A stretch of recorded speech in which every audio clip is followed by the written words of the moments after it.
Bismillahirrahmanirrahim and good day everyone. I, Dr. Sadia Atta, welcome you all on board. We have been discussing the class 2 malocclusion in our previous lectures, in which we have discussed the various skeletal and the dental classification of class 2 and the classification on the basis of molars and incisors. Then we subdivided the malocclusion into class 1 and class 2 malocclusions, and we have studied them separately. When we talked about the class 2 division 1, we talked about the etiology and the various etiological factors, and then we talked about the various uh, extraoral and the intraoral features of class 2 division 1 malocclusion, in which we said that it is present in all type of vertical patterns. The pattern may be low, normal or high, but usually a normal to high vertical pattern is seen with a convex profile and incompetent lips. Then we talked about the objectives of treatment that have to be dealt with while treating class 2 div 1 malocclusions, in which we talked about the aesthetics that should be given a prime concern, and the oral health and the gingivitis and the risk of injuries that are present in case of class 2 div 1 malocclusion. Then we talked about the function, that a proper occlusal function or incisal function should be present at the end of the treatment. And then we talked about the stability, which lies in the coverage of the upper incisors by the lower lip. For in cases of class 2 division 1, we said that at least the upper incisors should be covered 1/3 by the lower lip for it to be stable. Then we talked about the various treatment possibilities, that includes the growth modification and orthodontics or orthodontic camouflage.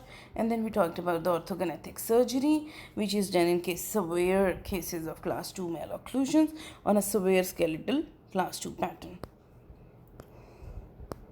Today, what we are going to discuss is a class 2 division 2 malocclusion. That is a type of class 2 malocclusion in which the upper incisors are retroclined. The upper incisors are retroclined. The overjet is usually minimal, decreased, it may be increased, and the deep bite. The overlap is increased and it is causing a deep bite. The classical feature of class 2 div 2 malocclusion is that the lower incisors, they are lying behind the cingulum plateau of the upper incisors, but the upper incisors are retroclined, and the lower incisors may be retroclined or in a normal inclination, but the increase in overbite is there, and the overjet is usually normal, or it may be decreased or it may be increased. The typical extraoral features of class 2 div 2 malocclusion includes a short face with an overclosure appearance on a class 2 skeletal pattern. So here we need to differentiate between class 1 and class 2 div 2 malocclusion. Class 2 div 1 malocclusion, the patients are usually having a convex face with incompetent lips, whereas when we talk about class 2 div 2 malocclusions, the lips are usually competent and overclosure of lips is there on a class 2 skeletal pattern. When we talk about the malocclusion in case of class 2 div 1 malocclusion, we have proclined upper incisors, whereas in class 2 div 2 malocclusion, we have retroclined upper incisors. Now I'll be talking discussing in detail about class 2 div 2 malocclusion. So usually what happens in class 2 div 2 malocclusion is that the lower incisal edges, they occlude posterior to the cingulum plateau of the upper incisors. The upper incisors, they are retroclined, and there is a presence of a deep bite. So we'll be discussing that why a deep bite is there. And the overjet, it may be normal, increased or decreased even. The prevalence of this type of malocclusion is usually 10% in the normal population. So there are multiple etiological factors to class 2 div 2 malocclusion as well, which are different than class 2 division 1 malocclusion. Therefore, we are discussing them separately. The etiological factors included in class 2 div 2 malocclusion are the skeletal factors, or the soft tissue factors, or the dental factors. Here the skeletal and the soft tissue factors In case of class 2 div 2 malocclusion, they are playing a very important and integral role for the creation of such a bite. So the skeletal and soft tissue pattern, they need to be focused in case of class 2 div 2 malocclusion. When we talk about the skeletal pattern in cases of class 2 div 2 malocclusion, usually they are associated with a mild class 2 skeletal pattern. As we can see here, this is maxilla and this is mandible, so it is a convex profile, but it is usually a mild class 2 skeletal pattern, but a class 1 or even a class 3 pattern can be there. Here, as you can see, that the patient is almost having a straighter face with this class 2 div 2 malocclusion. Therefore, even on a class 1 or a class 3 dental base, these class 2 malocclusion relationships can be seen depending upon the inclination of the incisors and the presence of the lower incisal edge with reference to the cingulum. So usually what we see in a class 2 div 2 malocclusion is a horizontal pattern of growth. There is a horizontal pattern of growth in cases of class 2 div 2 malocclusion with a short face. A brachyfacial appearance is there. Usually the pattern of growth of the mandible is upward and forward, that is anti-clockwise, and the vertical proportions are reduced in case of class 2 div 2. When we talked about the class 2 div 1 malocclusion, we said that all types of vertical patterns can be seen, either low angle or a normal angle or high angle, but usually normal to high angle are the prevalent ones. Whereas in case of class 2 div 2 malocclusion, the vertical skeletal proportions are reduced, and the patient presents with a low facial height and a brachyfacial appearance with reduced vertical proportions and forward and anti-clockwise rotation of the mandible. So what happens is, when the mandible is anti-clockwise rotated and forward rotated, there is a lack of occlusal stop for the lower incisors as well. There is a lack of occlusal stop for the lower incisors because the mandible, it is anti-clockwise rotated and it is in class 2 pattern. So there is no occlusal stop for the lower incisors, and they are not contacting the upper incisor at any point. I'll show you diagrammatically in the coming slides as well how it happens. So the lower incisor will over erupt in cases of class 2 div 2 malocclusion, and hence they will cause a deep bite. So now, how soft tissue can play a major etiological factor in the creation of a class 2 div 2 malocclusion. Usually in cases of the class 2 div 2 malocclusion, the position and the activity of the lips is very important. As we have already mentioned that the patient presents to us in class 2 div 2 with a forward growth pattern, a forward and anti-clockwise growth pattern. So what happens is that usually in case of class 2 div 2, the patient presents with a high lower lip line. As you can see here, when the patient is smiling, it is covering almost 2/3 or even more of the upper incisors. The lower lip is covering a lot of the surface of the upper incisor while smile. As I have talked earlier, that ideally only lower 1/3. If we talk about this, only this lower 1/3 should be under the cover of the upper incisor, should be under the cover of the lower lip in order to maintain its inclination. But what happen in cases of class 2 div 2, a large amount of upper incisor is covered by the lower lip because of higher lower lip line and anti-clockwise rotational pattern of the mandible and horizontal growth pattern of the mandible, which causes extreme pressure over the incisors and causes the retroclination of the incisors. This is why usually in cases of class 2 div 2 we see retroclination of the incisors because of a higher lower lip line. Secondly, as the growth pattern is horizontal and there is overclosure and they are competent lips, usually in case of class 2 div 2 there are highly active lips.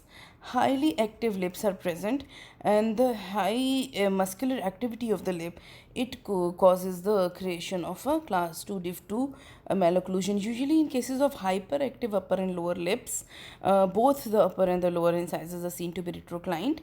And other soft tissue factor is the increased masticatory muscle tone, because there is a decrease in the lower facial third. The masticatory muscles are very well established and developed. They are having a very high and heavy muscular force, which leads to the establishment of a class 2 diff 2 malocclusion. So basically it's a higher lower lip line either is a cause of a class 2 diff 2 malocclusion or highly active lips. As you can see here, the patient is having strap like highly active lips which are competent and highly active. In these cases, both the upper and the lower incisors, they seem to be retroclined in class 2 diff 2 malocclusion. Another reason of the various types of class 2 diff 2 malocclusion is that which teeth are under the influence of the lower lip. For example, if the patient presents with small or peg shaped lateral incisors and the upper incisors, they are just coming under the influence of the lower lip. Elongated crowns of the upper central incisors and short crowns of the lateral incisors. So there are times when the lateral incisors may escape the muscular pull of the lower lip, and in those cases what we can observe is just the retroclination of the central incisors. As can be seen here, the laterals and the canines, they are of normal inclination, but the central incisors, because they are covered to more than half by the lower lip and because of high muscular activity and muscular pull, so in those cases only central incisors may be seen as retroclined. But when the lower lip is covering both the central and the lateral incisors, then in those cases of class 2 diff 2, both the retroclination of the central and the lateral incisors may be seen. Now, if we talk about the dental etiological factors of class 2 diff 2 malocclusion, because the patient presents with a horizontal growth pattern. So this is a normal growth pattern. If we consider black one as a normal growth pattern, and the patient is presented with a blue horizontal growth pattern that is marked in blue. So what happens along the teeth they are attached to the bone, so they will move with the bone. The patient in class 2 diff 2, they are presenting with a horizontal growth pattern. So what happens is, when the mandible will grow in a horizontal direction and an anti-clockwise direction, it will lead to the uprightening of the lower incisors, as can be seen here. The black is the normal and the blue is the pattern that is of class 2 diff 2 malocclusion, the skeletal pattern that is associated with class 2 diff 2 malocclusion. So what we can see here is the uprightening of the lower incisor that is happening because of the forward and the anti-clockwise movement of the jaw. So what happened when the lower incisor is uprighted, so there is no occlusal stop to this incisal edge. It is not contacting with the upper incisor at any point. When there is no occlusal stop, this will start over erupting. So in cases of class 2 diff 2 malocclusion, because there is lack of occlusal stop for the lower incisor, there is usually over eruption of the lower incisors, which results in the deep bite. Secondly, what we can see in cases of class 2 diff 2 malocclusion, first of all, I said there is an increase in deep bite. Secondly, what happens is, because the lower upper incisor is under the influence of the lower lip, there is retroclination of the upper incisor. So we can see here the upper incisors is retroclined and the lower incisors are uprighted and over erupted. So both of these, what are these two factors causing? First of all, they are causing a deep bite, and secondly, there is an increase in interincisal angle. That are the classical features of class 2 diff 2 malocclusion. So till now what we have discussed is the etiology, in which we said that among the skeletal etiology, the patients with class 2 diff 2 usually they presents with a horizontal growth pattern with upward and forward and anti-clockwise rotation of the mandible, which causes the lack of occlusal stop for the lower incisors and hence over eruption of lower incisors. And secondly, we talked about the soft tissue, in which we said it usually there's a higher lower lip line that is covering more of the upper incisor crown, which causes the retroclination of the upper incisors, and it depends upon that which teeth are involved. If it is just covering more of the central incisor, then the central incisors will be retroclined. If it is covering both the central and the laterals, then both the central and the laterals will be showing retroclination. When there will be hyperactive lips, they may cause retroclination as well of the complete segment of the maxilla and the mandible. In those cases, both maxillary and the mandibular retroclination is seen, and particularly in these cases, even canine retroclination can be seen. And among the dental factors, we discussed the lack of occlusal stop, which results in teeth height, and the increase in interincisal angle, that is because of uprightening of the lower incisor and retroclination of the upper incisor. Now, according to a classification system, we may classify class 2 diff 2 into 4 categories. This classification system was devised by von der Linder's classification system. So if somebody asks you about von der Linder's classification system, so according to von der Linder's, we classify class 2 diff 2 malocclusion as type A, B, C, and occasionally it is classified as class D as well.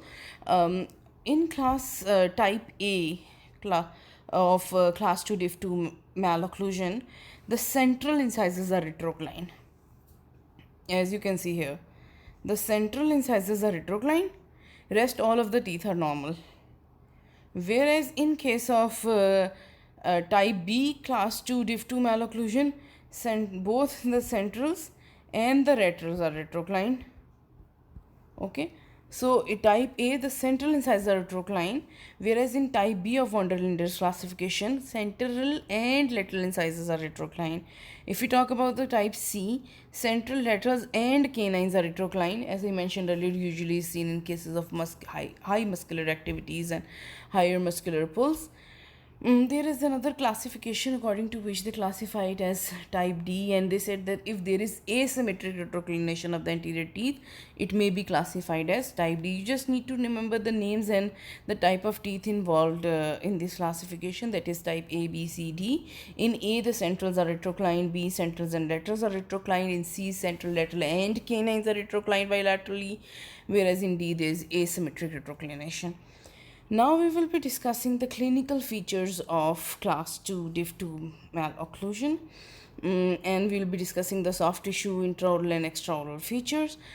When we talk about the class 2 diff 2 malocclusion, usually the skeletal pattern that is seen is class 2 skeletal pattern, and among the class 2 we usually see a horizontal growth pattern with a decreased lower facial height and competent lips.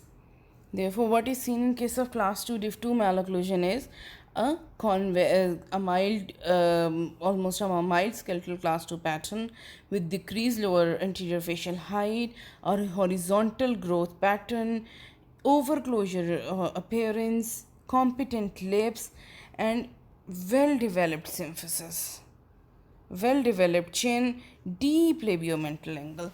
Because of the horizontal growth pattern, there is a deep labiomental angle that can be seen in case of class 2 diff 2 malocclusion. Whereas in cases of class 2 diff 1 malocclusion, what we have observed are the incompetent lips, a convex profile, a retruded chin, prominent incisors, all that were seen in case of class 2 diff 1. And in class 2 diff 2, we are talking about overclosure, brachyfacial appearance, decreased lower facial height, enhanced development of the chin, deep labiomental sulcus. These are all the classical features of class 2 diff 2 malocclusion. When we look at the soft tissue, we usually see a convex profile and a prominent chin, with lower lip is hyperactive and sling-like. Usually the lower lip in cases of class 2 diff 2, it is hyperactive and it is covering more surface area of the upper incisors. Now, when we talk about the intraoral features of class 2 diff 2 malocclusion, usually a U-shaped arch is seen in case of class 2 diff 2 malocclusion, whereas a V shape or 2 normal arch is seen in case of class 2 diff 1 malocclusion. So, in case of class 2 diff 2, a U-shaped broad maxillary arch is seen, that is with reference to the broad short face of the patient. Usually the upper incisors, they are retroclined. The lower incisors can be retroclined as well. There is an increased interincisal angle because of the deep bite and the retroclination of the incisors, and there is a reduced overjet or a normal overjet that is seen in case of class 2 diff 2. What we can observe is a class 2 molar relationship with a class 2 canine and class 2 incisor relationship in cases of class 2 diff 2 usually. Because of the broad arches, a scissor bite is usually common in the premolar area, as we can see here. Usually a buccal cross bite or a scissors bite can be seen in cases of premolar area because of the broad maxillary arches. And usually because of the over eruption of the lower incisors, a deep curve or increased curve of Spee is seen in class 2 diff 2 malocclusion. So till now we have discussed the intraoral and the extraoral features in which we talked about that intraorally the patient will be having a U-shaped broad arch with retroclined upper or lower incisors and a decreased or a normal overjet and an increased deep bite with an increased curve of Spee. On the cephalometric analysis, prognathic maxilla can be seen. That is because of the skeletal Castro pattern, or a retrognathic mandible may be seen. So it can be because of prognathic maxilla or retrognathic mandible. The vertical pattern that is seen in case of class 2 diff 2 is usually low angle. That is, the maxillomandibular angle is usually decreased in case of class 2. Now we will be discussing the aims of treatment or the objectives of treatment of class 2 diff 2 malocclusion. As we have already discussed that it is having a soft tissue etiological factor and it is having skeletal and factor that is adding to the soft tissue etiological factor. Therefore, it is one of the most challenging occlusal abnormalities to treat. So therefore, the correction of class 2 diff 2 malocclusion is one of the most challenging malocclusion to treat, and the stable correction of this malocclusion usually has two key components. Number one, we have to correct the interincisal angle. So what the correction of interincisal angle will do is there will be harmonious occlusal forces along with an occlusal stop that will be present for the lower incisors, and the overbite has to be reduced. First of all, what need to be done for a stable correction of class 2 diff 2 is the correction of interincisal angle, because once the interincisal angle will be corrected, the lower incisor will be meeting at the cingulum plateau and they will be having a normal incisor relationship. Secondly, we need to reduce the overbite in case of class 2 diff 2. So these are the aims of the treatment. So what are the various methods through which the correction of interincisal angle can be made? First of all, as we can see here, this is a typical presentation of class 2 diff 2 in which the interincisal angle is increased, the lower incisors, they are not coming in contact, and the upper are detoxed. Now what we can achieve with a normal interincisal angle is a normal incisor relationship and a normal occlusal stop. Therefore, a correction of interincisal angle is very important. So how can we be going for the correction of the interincisal angle? It may be corrected by either torquing the roots palatally. The crown is left at the same place, but the root is torqued. The root is moved palatally in order to correct the interincisal angle. This will lead to the correction of interincisal angle by torquing the incisor roots palatally or by proclining. Here you can see the black is the original one and blue is the one that has been shown after treatment. So, or you can go for the proclination of the lower incisors to correct the interincisal angle. So how can interincisal angle be corrected? Either by torquing the upper incisor roots palatally, or by proclining the lower incisors, or by proclination. Here you can see the interincisal angle has been corrected by the proclination of the lower incisors, or the upper incisors can be moved labially or proclined in order to achieve a normal interincisal angle, or a combination of these movements can be used. Therefore, the correction of the interincisal angle can either be done by torquing the upper incisors, or proclination of the lower incisors, or proclination of the upper incisor, or combination, by which we will be achieving a normal interincisal angle that is around 125 to 135, and that will be providing a good occlusal stop as well. So secondly, we have to reduce the amount of increased overbite that is present, as we have already discussed in detail in cases of deep bite, that the various methods and modalities of reduction of the deep bite.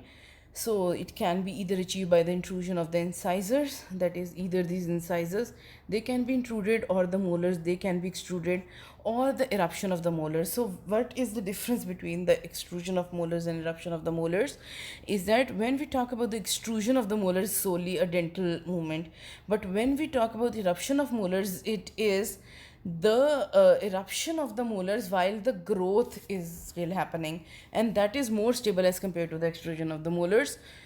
Or we can be going for the proclination of the incisors, and all these factors are considered based upon the soft tissue relationship of the dentition with reference to the smile and the face. So we are going to choose these modalities. Either we can intrude the incisors or extrude the molars, or the molars which can be made to erupt in case of growing phase, and the proclination of incisors, which reduces the overbite. Now moving as till now we have discussed the aims of the treatment, that we need to decrease the interincisal angle, and secondly we need to decrease the overbite. Then we will be moving about on the treatment methods, that what are the various treatment modalities of the methods that can be used for the correction of class 2 div 2. So in case of class 2 div 2, either fixed appliances can be used for the correction, or removable appliances or functional appliances can even be used for the correction of class 2 div 2. Or in severe cases of skeletal pattern and the dental malocclusions, we may be going for orthognathic surgery. Now I am going to discuss them one by one. In cases of fixed appliances, what we are usually aiming at is the correction of the interincisal angle and the correction of the deep bite, that we have already discussed, and the various methods that we will be going to perform. Now, what actually happens in case of class 2 div 2 malocclusion is that the muscular pull is very high, because of the hyperactive muscles and hyperactive muscles of the lips, and there is a short face pattern, there is a horizontal growth pattern. All these factors, they are influencing the extraction pattern in case of class 2 div 2. So usually in cases of class 2 div 2, the extractions should be avoided in the lower arch whenever possible, because we do not want to retract the lower segment. We do not want to retract the lower segment any further, so this should be planned with caution. So in case of class 2 div 2, usually extractions are avoided in the lower arch, and extraction are dealt with caution in cases of class 2 div 2 malocclusion, because of the skeletal pattern. So even if the extractions they are planned in the upper arch, the only first premolar extractions, or the extraction that are planned in the upper arch, they are used for the correction of the malocclusion. But still the space closure, it occurs very less readily in class 2 div 2 cases as compared to other malocclusions, and this is because of the strong muscular pull. So when we talk about the fixed appliances, we need to be very cautious about the extractions and the extraction pattern that we are going to make in case of class 2 div 2 malocclusions, in which usually the extraction in the lower arch are avoided, and proclination of the lower labial segment is accepted. Upper incisor proclination is also favorable in cases of class 2 diff 2, and if the extractions are made in the upper arch, this should be dealt with caution, because we do not want any sort of retroclination or retraction of the upper incisor segment, plus there is the space closure. It is difficult in case of class 2 diff 2 as compared to other malocclusions because of the short facial pattern and increased muscular pull. Now, talking about the removable appliances, they can be used for the correction of class 2 diff 2 malocclusion, and they may be used with flat anterior bite plane, in that is anterior bite block, that may cause eruption of the posterior teeth during the growth phase, and hence will improve the vertical pattern. Or upper removable appliance can be used with TADs and a splint for the intrusion of the incisors.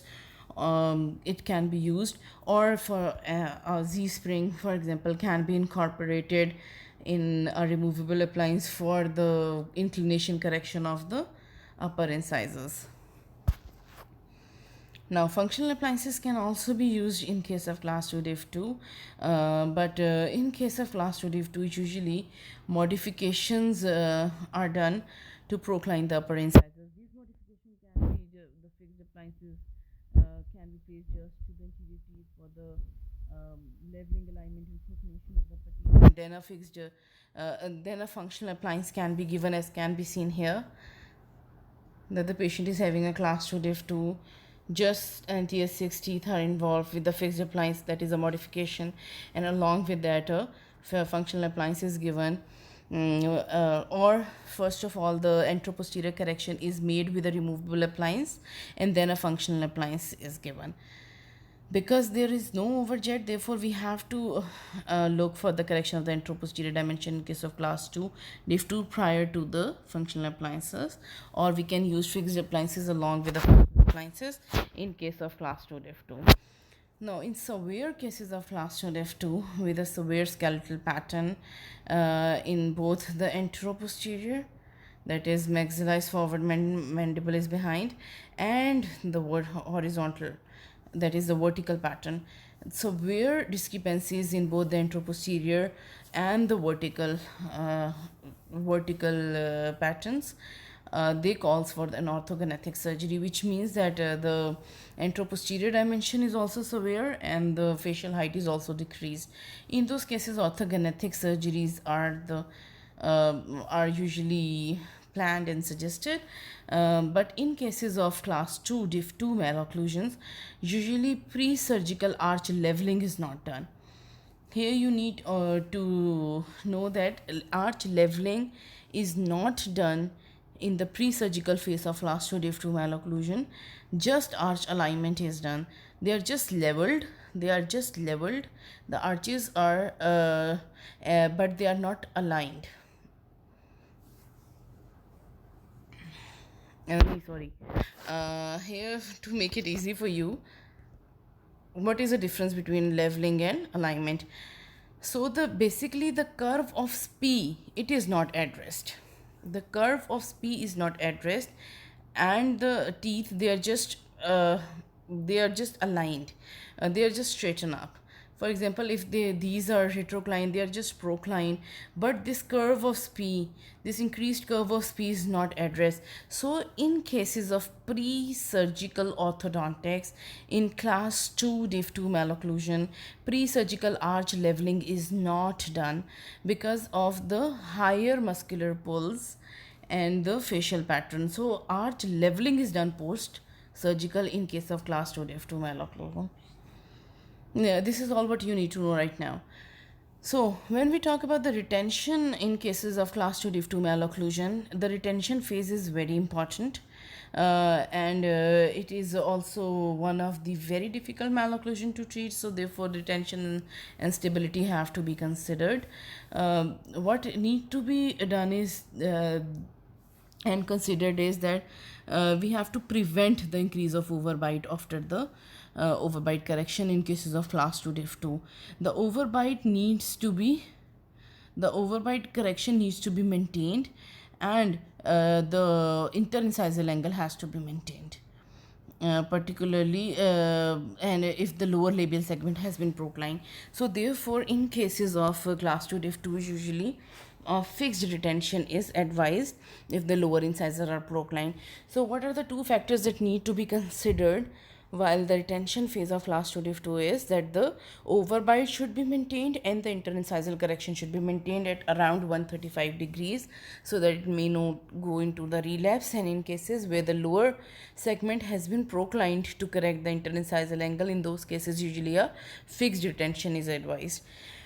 This brings to the end of class 2 diff 2, and now we'll be concluding the chapter in which we have studied that what are the most common types of malocclusions, in which we said that the class 2 malocclusion is the most prevalent among the all the malocclusions, in which 15 to 20% is class 2 diff 1, in which the upper incisors are proclined, and 10% is class 2 diff 2, in which the upper incisors are retroclined.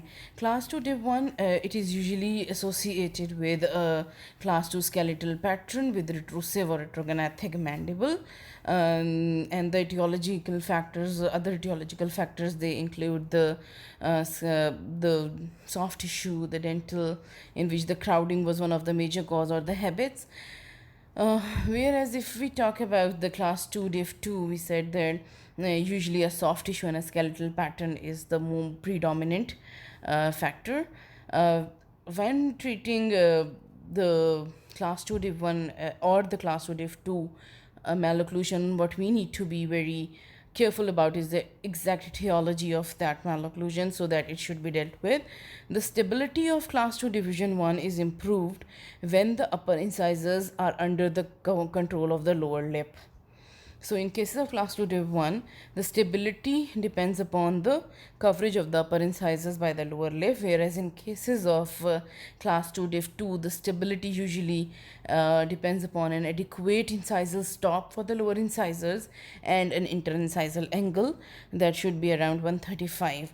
So in cases of class 2 div 1, we need to be very careful about the final position and the coverage of the upper incisor by the lower lip, whereas in case of class 2 div 2, what we need to see is an adequate occlusal stop with a normal interincisal angle.